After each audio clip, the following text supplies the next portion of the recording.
Bienvenue à toi, ma gourgandine. Je suis fort aise de te retrouver.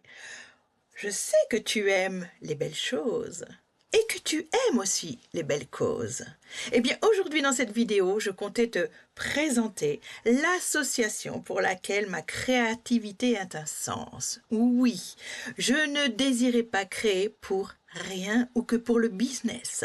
Donc, aujourd'hui, je te présente l'association Justine & Co, une association qui a été créée en 2014, qui a débuté tout simplement en recueillant une petite chatte, écaille de tortue toute mignonne, tu la verras sur leur site internet, et là a démarré une fabuleuse histoire, une fabuleuse aventure.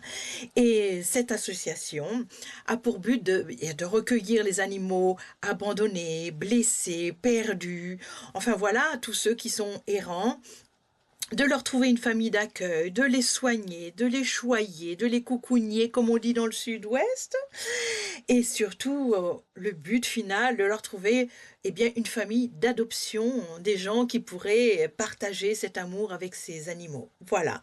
Donc, ils ne font pas que cela. Ils se sont engagés à stériliser les chats errants, à les nourrir, ce qui n'est pas une mince affaire. Et puis, plus que jamais, eh bien, ils ont besoin d'argent pour tout le travail qu'ils effectuent avec les bénévoles. Ils font beaucoup de collectes pour la nourriture. Je remercie tous ces bénévoles qui s'investissent tant dans l'association, qui sont formidables pour leur soutien et tout l'amour qu'ils apportent dans cette association. Donc je voulais contribuer à ma façon à cette association parce que j'adore les animaux et que je trouvais juste de créer pour une belle cause, tout simplement. Alors mes gourgandines, si vraiment vous avez envie d'être solidaire, eh bien tout simplement, vous venez dans ma boutique aux Folies de la Baronne acheter une de mes superbes créations. Je reverse 30% des bénéfices à Justine & Co. Ou bien, vous pouvez tout simplement aller sur leur site Justine & Co, faire un don libre qui est déductible des impôts, ce qui n'est pas à négliger, ma gourgandine, hein? Mais enfin, mes gourgandines, je manque à tous mes devoirs. Je vous avais promis une belle histoire. La toute première est véridique.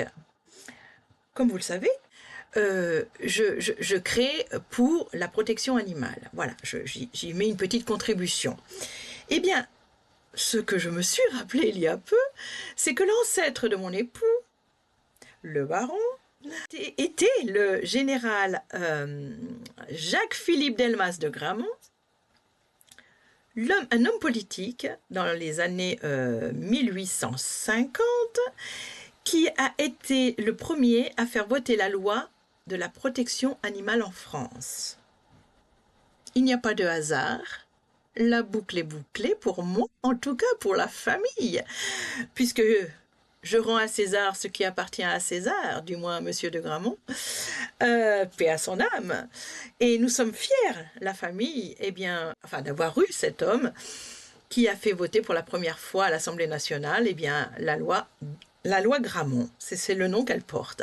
Voilà, donc il avait décidé de faire voter cette loi à l'Assemblée nationale, chose qu'il a faite. Donc nous le remercions grandement pour cette loi qui maintenant s'étend de plus en plus et les animaux ont enfin une place et j'en suis tout à fait, nous en sommes dans la famille tout à fait ravis. Voilà, c'était la première petite histoire véridique de la baronne et puis je vous attends pour les prochaines.